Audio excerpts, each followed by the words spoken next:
Harlem rooms like this were built on routine. Smoke clung to the ceiling, glasses sweated onto scarred tables, and men spoke softly because volume attracted the wrong kind of attention. Power moved by habit here, by who stood where and who was allowed close. That was why nobody laughed when the trusted man stepped forward. He had always been allowed near, always close enough to lean in, to whisper, to watch the door. When his hand rose, slow and deliberate, the room did not erupt. It went still. The gun appeared without drama, lifted from a familiar coat, held level as if it belonged there. No one reached for anything. No chair scraped. Even the music thinned, a dying note left hanging in the air. Everyone understood the difference between noise and meaning. This was not an argument breaking loose. This was a line being crossed in silence, and silence was the only language that fit. Bumpy Johnson did not turn. He did not flinch. He remained seated as if the night were unfolding exactly as expected. His posture stayed loose, shoulders at ease, hands resting where they had been moments earlier. In rooms like this, panic was a confession. Calm was control. The trusted man's arm trembled just enough to be noticed by those who knew him best. He was close enough to smell the smoke on Bumpy's jacket, close enough to hear his breathing. Still nothing moved.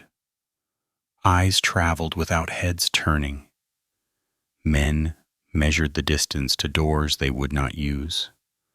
Others studied the floor, not out of fear, but out of respect for what was happening. The betrayal was already complete the moment the gun rose. Pulling the trigger would only make it loud. The real shock was how quietly it had arrived. Trust was the rarest currency in Harlem's back rooms. It was earned slowly, spent carefully, and never returned once broken. The man holding the gun had been paid in that currency for years. He had stood between danger and consequence. He had been waved through conversations and gestures without question. That was why the room understood this was not a mistake. It was a decision.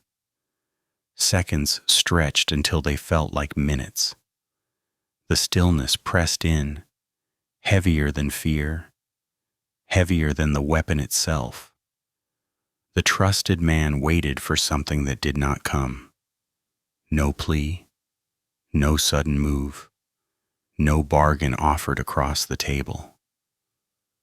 Bumpy's silence was not surrender. It was recognition. He knew the moment had already chosen its ending. Somewhere in the room, a glass tipped and was steadied before it could fall.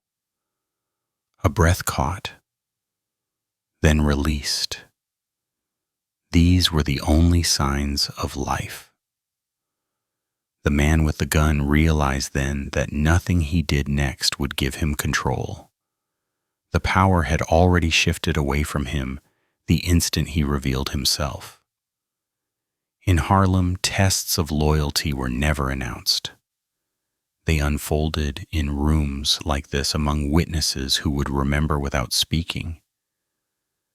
This was not the night violence broke out. This was the night meaning settled in.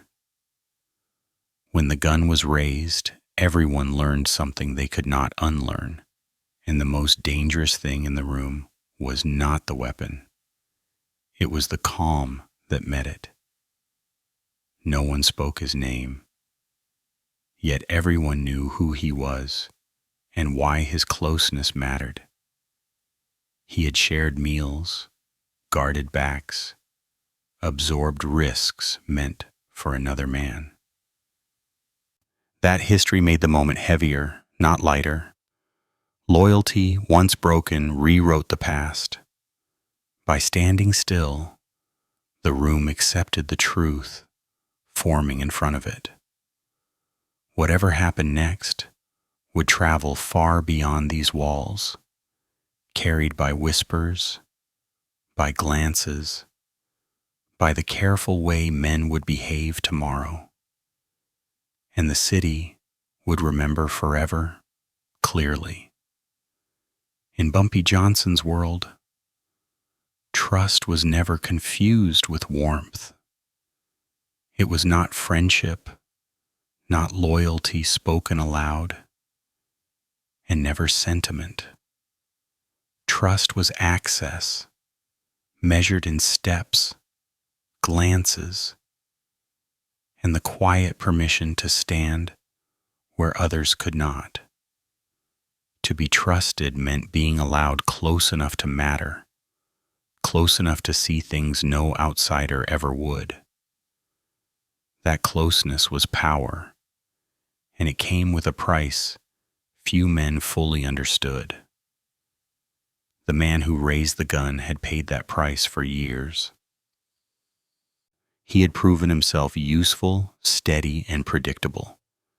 He showed up when called, stayed silent when required, and never overreached. In a landscape filled with loud ambition, restraint was rare. Bumpy noticed restraint. He rewarded it with proximity. That was how the man earned his place at Bumpy's side, how his presence became invisible through repetition. Familiarity disarmed suspicion better than any lie. Enemies were easy to spot. They waited across rooms, watched from doorways, sent messages through intermediaries. Danger from that direction was expected and planned for. Betrayal was different. It came wrapped in routine. It came from the man who knew where to stand and when to move, who understood the rhythm of the room because he helped maintain it. That knowledge turned into leverage the moment trust was violated. Proximity in Harlem was never accidental. Every position carried meaning. Who poured the drinks? Who guarded the entrance? Who stood close enough to lean in during conversation? These were silent hierarchies understood without explanation. When Bumpy allowed someone inside his inner circle, it signaled confidence, not carelessness. He believed in layers of defense built on information rather than paranoia. Trust was granted sparingly because it carried consequences for both sides. For the trusted man, access created expectation. He was expected to protect, not threaten, to absorb risk, not create it, to stand between harm and consequence, not become the source. Crossing that boundary did more than end a relationship. It collapsed a structure built carefully over time.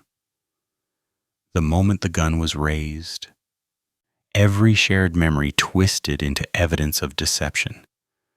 Trust, once broken, did not disappear quietly. It echoed backward. Those watching understood this instinctively. They did not see a sudden act. They saw years being reinterpreted in an instant, conversations replayed in memory. Small gestures took on new meaning. Trust was not just personal in this world, it was communal. One man's access affected the safety of everyone in the room. That was why no one intervened. This was not something that could be stopped without making it worse. Bumpy's stillness carried that understanding. He knew the weight of allowing someone close. He accepted the risk because control came from clarity, not distance. If trust was abused, the response had to be precise, not emotional. Violence could end a threat. It could not repair the lesson. That lesson required patience. In Harlem, loyalty codes were not written. They were lived. Men learned where they stood by how far they were allowed to move. Trust placed someone inside the circle of consequence. It was the most dangerous position because it removed the protection of anonymity. When betrayal came from that place, it demanded an answer that reached beyond the individual. The gun mattered less than the position of the man holding it. Anyone could raise a weapon. Only someone trusted could turn silence into judgment. This moment was not about survival alone. It was about preserving the meaning of access itself. Because once trust lost its consequences, everything else followed. And everyone in that room knew the reckoning had already begun. What followed would define how trust was granted, withdrawn, and remembered. Ensuring no one forgot that closeness to power always carried an invisible, permanent cost in their world. The man with the gun did not wake up planning betrayal. His story was quieter, built from patience rewarded and silence mistaken for security. He had come up slowly, doing small things well, learning when to speak and when to vanish. In Harlem, that kind of discipline carried currency. It earned him rooms without introductions and nods that replaced words. Over time, he mistook access for immunity. Pressure arrived without ceremony. Bills stacked. Promises from elsewhere sounded practical, almost reasonable. Someone noticed his proximity and whispered that it meant opportunity. Another voice suggested he was undervalued, that loyalty had limits, that men like him were used until they weren't. None of it felt like treason in the moment. It felt like correction. Alcohol helped blur the edges, not drunken bravado, but the slow loosening that makes hard thoughts feel manageable. Nights stretched longer. Doubts echoed louder. He told himself he deserved clarity, leverage, a way out if things turned. Each justification stacked neatly, forming a ladder he could climb without looking down. He remembered the first time Bumpy trusted him with something that mattered. The weight of that moment lingered. But memory bends when survival argues. He reframed trust as convenience, loyalty as habit. If the world was transactional, why pretend otherwise? He convinced himself this was business, not betrayal. That belief steadied his hand more than the drink. Outside voices mattered because they arrived when his own voice wavered. They offered reassurance, timelines, certainty. They promised protection and consequences that sounded distant, abstract. He believed he had time, that the moment could be shaped to his advantage. He believed no one would stop him because no one ever had.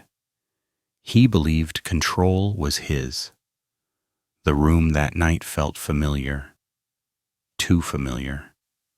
He knew where to stand, how to angle his body, when eyes would be elsewhere. Routine is a powerful disguise. It told him this was just another night until it wasn't. The distance between thought and action narrowed with terrifying ease. When his fingers closed around the grip, it wasn't rage driving them. It was resolve, polished by rationalization. He thought of himself as practical, not cruel. He told himself outcomes mattered more than methods. In his mind, the choice had already been made days earlier. The motion was merely administrative. He did not see the faces around him as witnesses. He saw them as obstacles already overcome. He did not read the stillness as judgment. He read it as fear. That misreading was fatal, though not yet apparent. He had confused silence for permission, proximity for power. In that frozen second, his past replayed as proof he could act without consequence. Every time he'd been overlooked, every risk that hadn't punished him added confidence. He forgot the difference between being unseen and being trusted. One protected you briefly, the other bound you permanently. He raised the gun, believing the room belonged to him in that instant. He believed the story would end where he chose. He believed wrong. Because the act was not the beginning. It was the reveal.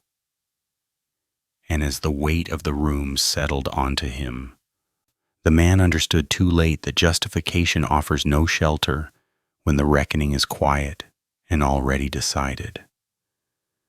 He thought authority came from daring, not from patience. He missed how Bumpy measured men by what they refused to do. In that gap between noise and restraint, the trusted man failed the final test. The room waited, breath held, for a response that would define everything. What came next would not involve shouting or movement. It would involve recognition, the kind that strips excuses away and leaves only truth standing. Thereafter, time bent, judgment formed, and silence prepared its answer for everyone present. The gun stayed aloft, suspended between intention and consequence. Seconds stretched into something heavier, something physical. In that Harlem room, men who had seen blood before found themselves unable to breathe.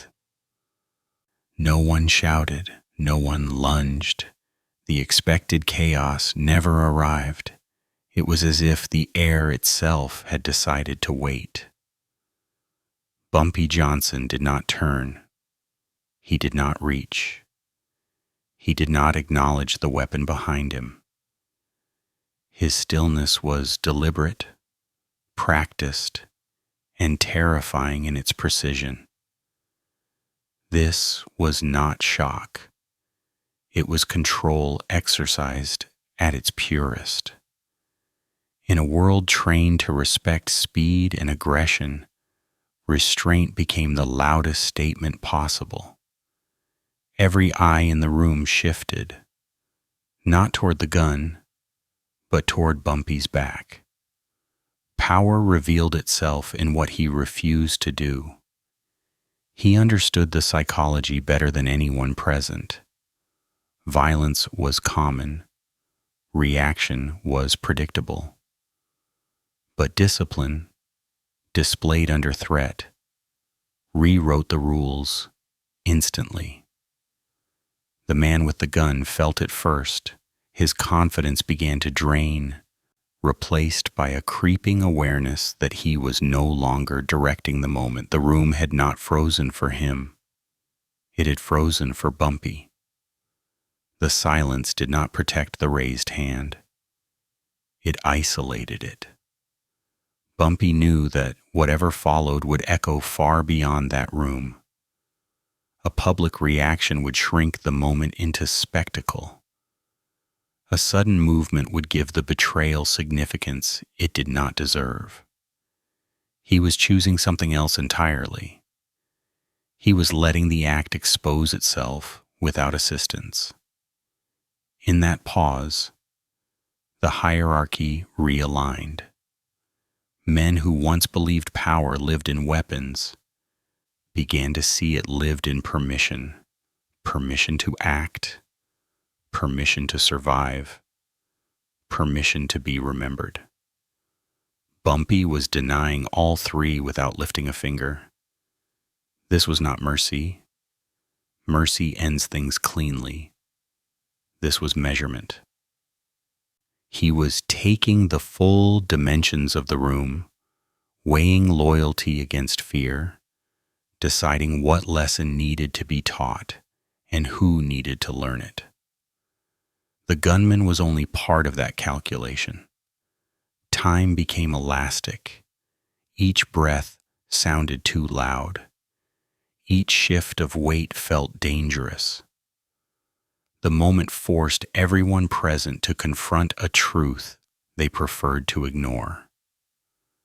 Real authority did not rush. It waited, allowing others to reveal themselves fully. Bumpy's refusal to react turned the weapon into a liability. The longer it stayed raised, the smaller its meaning became. The man holding it began to understand that he had already failed, not because he had been stopped, but because he had been seen clearly. Around them, men recalculated their own positions. Alliances adjusted silently. Futures bent. This was the cost of witnessing power used correctly. It demanded comprehension, not applause. Fear spread, but it was a disciplined fear, one that carried instruction rather than panic. When the moment finally ended, it would do so quietly. There would be no rush, no explosion, no dramatic release. That was the point. Bumpy was shaping memory, not outcome. He was teaching the room how power should look when it did not need to prove itself. The gun remained raised, but its authority was gone. In its place stood something far more enduring, the understanding that restraint, chosen openly and witnessed honestly, could command an entire room. And once that understanding settled, the moment was already over, even if the consequences had only just begun. It was a lesson delivered without volume, without motion, and without mercy disguised as kindness. Those who witnessed it would carry that silence with them for years, replaying the pause whenever loyalty felt negotiable. Bumpy understood that moments like this did not end lives immediately. They ended arguments, prevented questions, and reshaped behavior long after the room returned to noise. That legacy lingered, invisible yet absolute in Harlem, forever remembered. Nothing happened that night, and that was the point. The weapon came down without ceremony. No one rushed him. No one shouted accusations. The man who had raised the gun took a breath, found his coat, and walked out into the Harlem dark with his life intact. Chairs scraped softly. Glasses clinked again. Music returned, not triumphant, just dutiful, as if the room were agreeing to move on. Relief passed through the crowd like a thin current, followed immediately by unease. Men who knew the streets understood the pattern too well. Immediate punishment was loud and messy. Delayed consequence was deliberate. The absence of action did not erase the act. It preserved it. When nothing happened right away, it meant the decision had already been made somewhere quieter. Bumpy Johnson remained where he was. He did not summon anyone. He did not offer reassurance. He allowed the night to resume its shape, because the shape mattered. Witnesses would remember not what they saw, but what they were allowed to see. A raised gun, a lowered hand, a man leaving unhurt. The gap between those moments would do the work. Harlem paid attention to gaps. They were signals, not mistakes. A pause suggested coordination. A calm ending suggested confidence. Word began to travel without words being spoken. Bartenders noticed who lingered and who left early. Musicians sensed the change in tempo. Even the laughter that returned sounded thinner, rehearsed, careful around the edges. The man who walked out felt the city watching him, though no one followed. He mistook survival for escape, and that mistake settled into his stride. The streets offered their usual disguises: lamplight, shadows, familiar corners. Yet the quiet felt different, as if time had been rearranged. Nothing chased him, which made every step heavier. Inside, the room learned its lesson. Nobody asked for explanations because explanations invited error. To ask why nothing happened was to misunderstand how order worked. Precision required patience. Forgiveness required words. This night offered neither. It offered alignment. Bumpy's restraint was not a gift. It was a schedule. Harlem had seen this before, and those who remembered did not celebrate. They recalibrated. Accounts were reviewed. Promises were reconsidered. Invitations changed hands.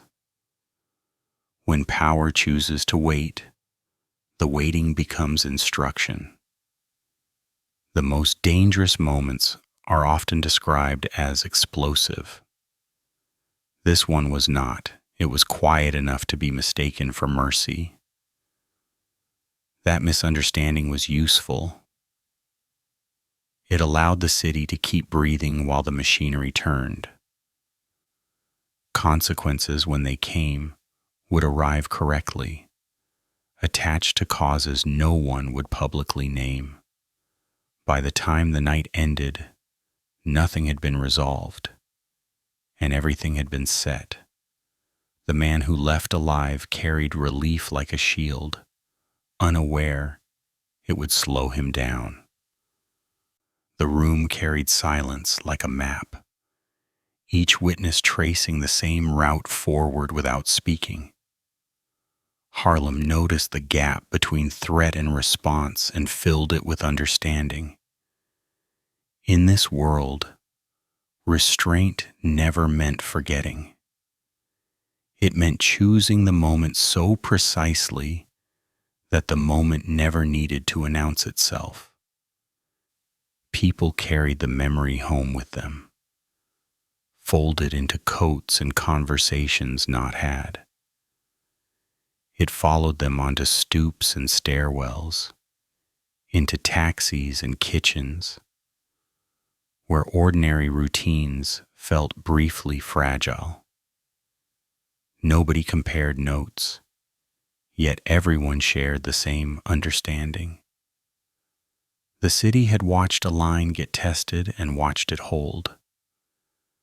That knowledge settled quietly, changing how men spoke, where they stood, and when they chose to leave. By morning, the story would exist without details, a shape without edges. That was enough.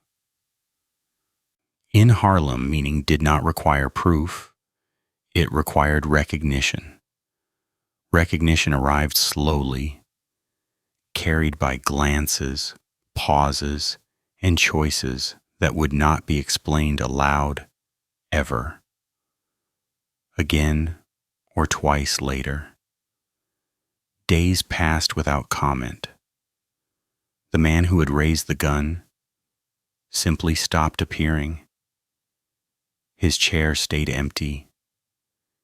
His name stopped surfacing in casual talk. No one announced anything because nothing needed announcing.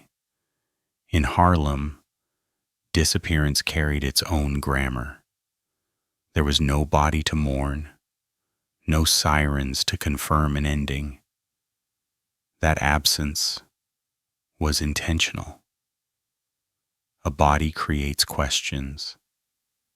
Silence creates alignment. People noticed the pattern immediately and adjusted without instruction. A dealer chose a different corner. A bartender avoided a familiar name. A runner found new errands. The city corrected itself. Those who had known the man did not defend him. Defense required uncertainty, and there was none. Everyone understood the risk he had taken, and everyone understood the response that followed. The lack of spectacle did not soften the lesson. It sharpened it. Violence fades into rumor. Absence lingers. Bumpy Johnson was not seen celebrating. He did not expand his presence or tighten his grip. He allowed the routine of Harlem to continue, because routine was proof of order. Men who might have tested boundaries reconsidered. Those who spoke carelessly found their words slowing down. Respect returned to its proper volume. The trusted man's disappearance did not inspire fear in the dramatic sense. It inspired clarity. People remembered where lines were drawn and why they existed. No one needed to explain that loyalty was not symbolic. It was structural. When it failed, the structure removed the weakness and continued standing. Questions were dangerous not because answers were forbidden, but because asking them signaled misunderstanding. In this world, survival depended on reading outcomes, not interrogating causes. The absence was the answer. It told everyone what mattered and what did not. Harlem had always functioned this way. Messages were delivered through patterns, not pronouncements. A man vanished, and the city absorbed the information like weather. Life went on, altered slightly, corrected quietly. That was how stability was maintained. The man who didn't return became a reference point without a story attached. Younger men heard only fragments. Older ones said nothing at all. The lesson did not require repetition. It required memory. Memory did the rest. Bumpy's authority was never about how many men he could destroy. It was about how rarely he had to. The disappearance achieved more than any public punishment could have.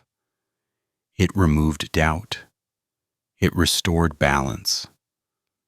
It reminded everyone that proximity to power was earned daily, not assumed. Days turned into weeks, and the absence solidified into fact. The city closed around it. No investigation followed because no confusion remained. The system had worked exactly as designed. One man tested a boundary. The boundary held.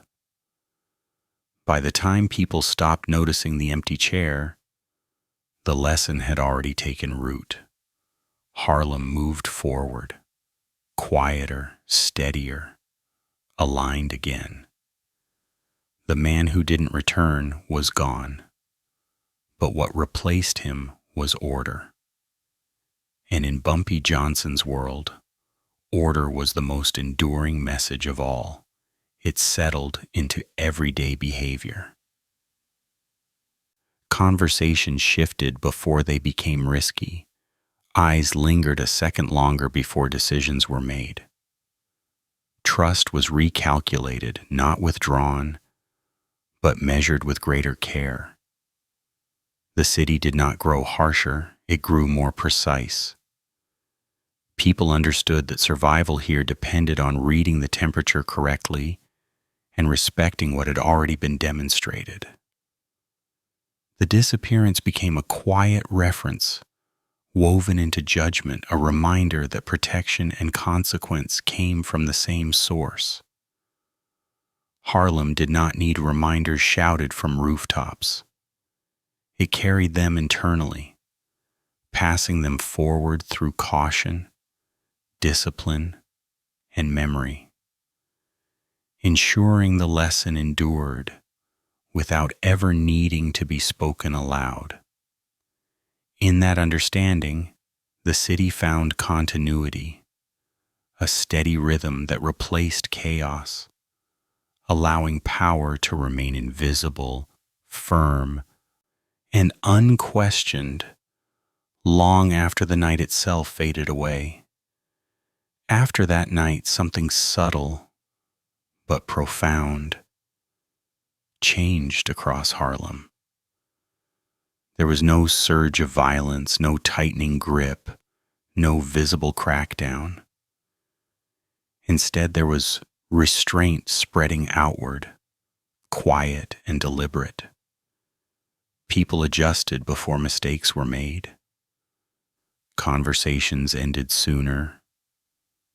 Temptations were reconsidered.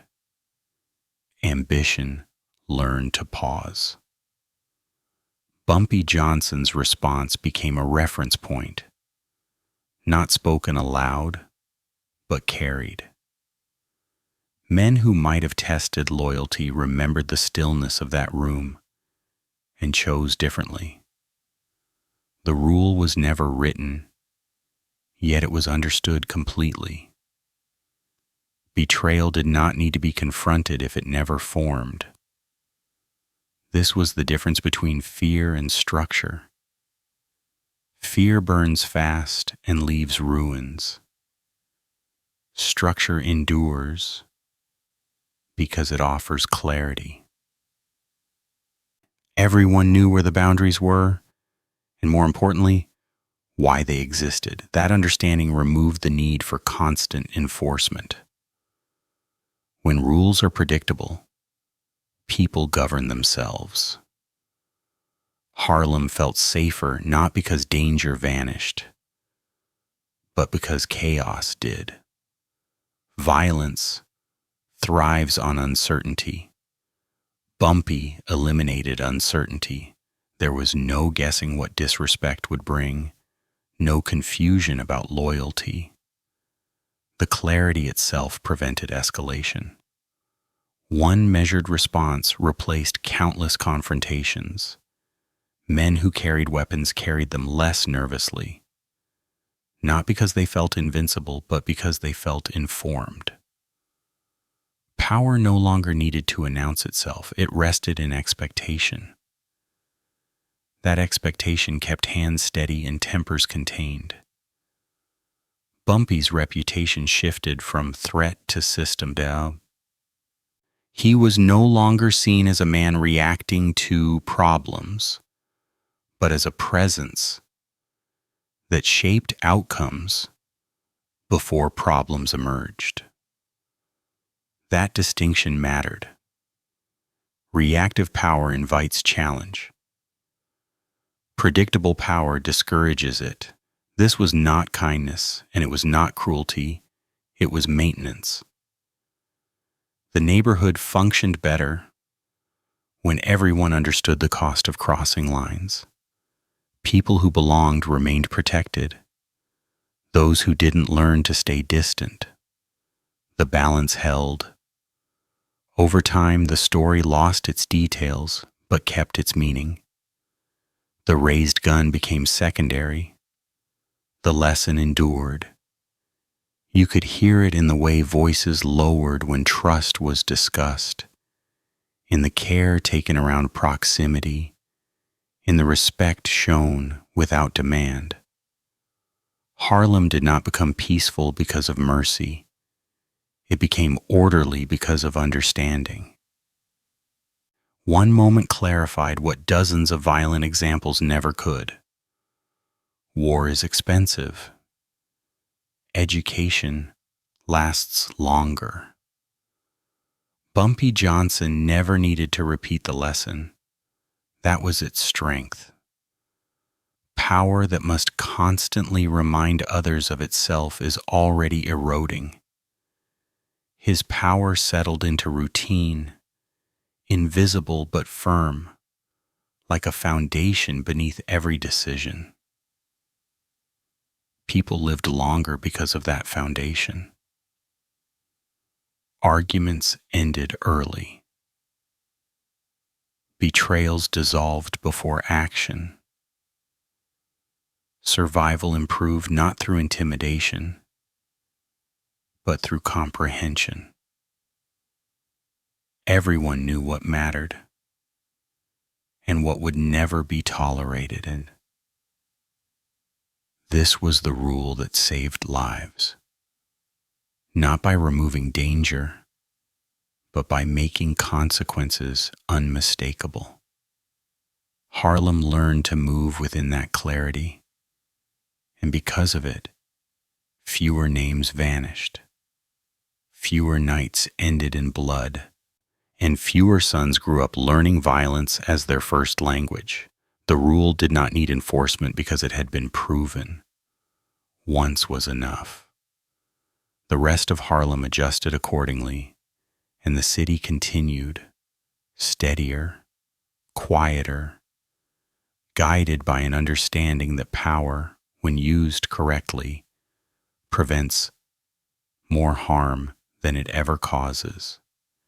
It lingered in memory rather than fear, passed quietly between generations of men who learned restraint before aggression.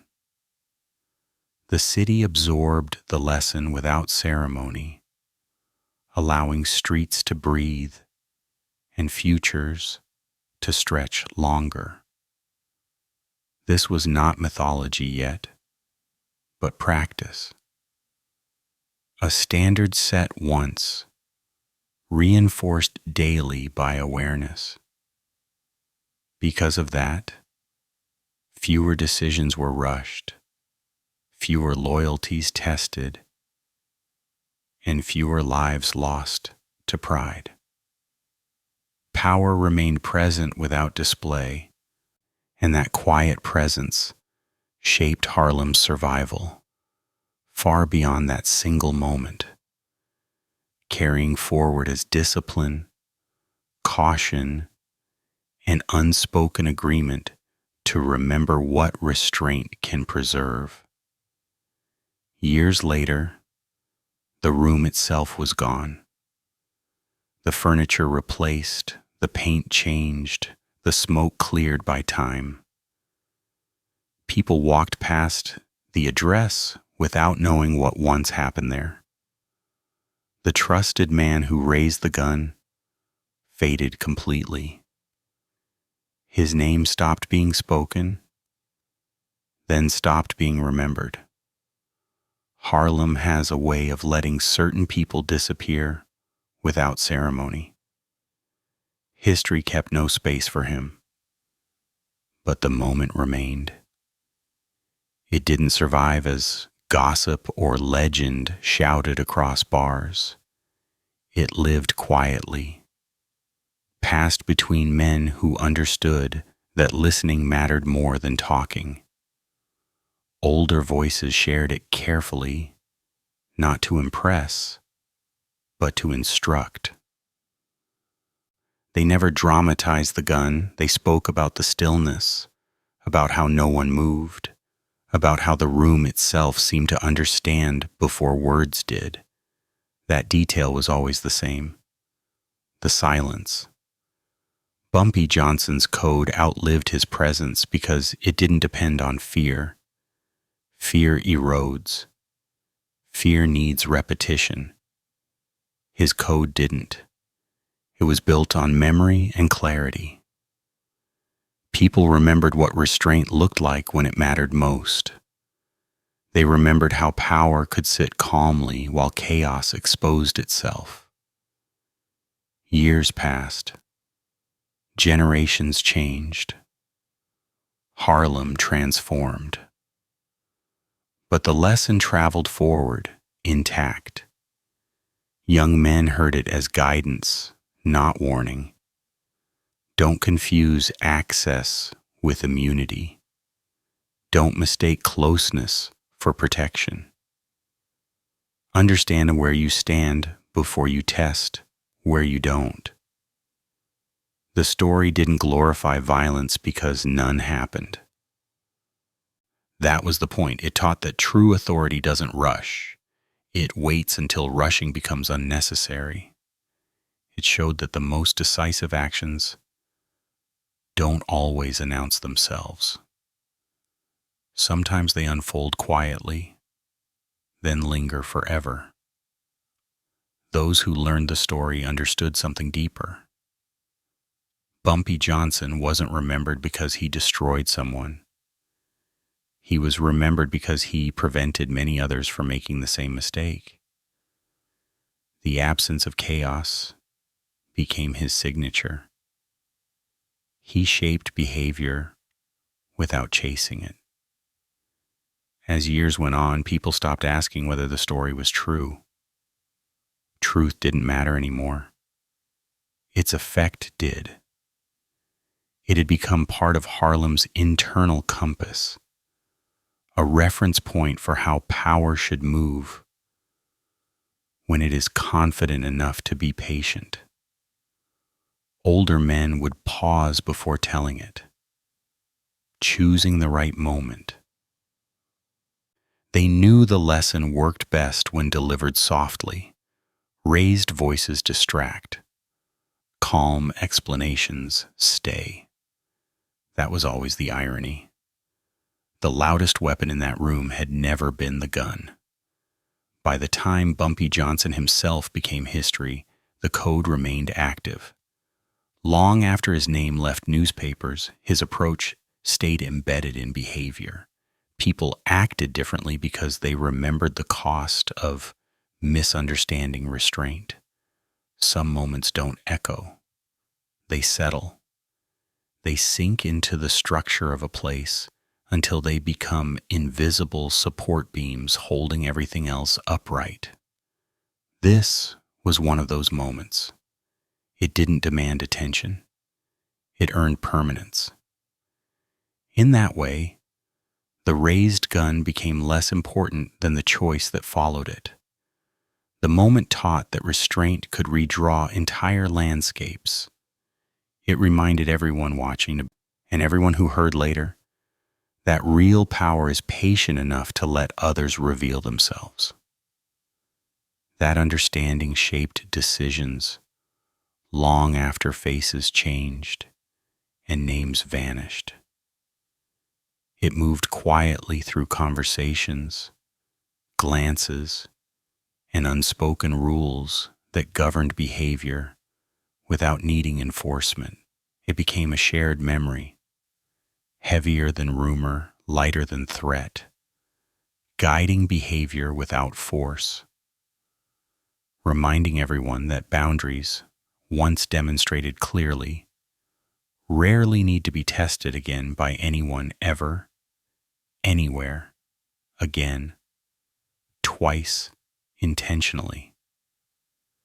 The room never forgot because it didn't need to. The people carried the lesson forward quietly, responsibly. Chaos had been made unnecessary once, and that understanding proved more durable than fear ever could. That is why the story endured.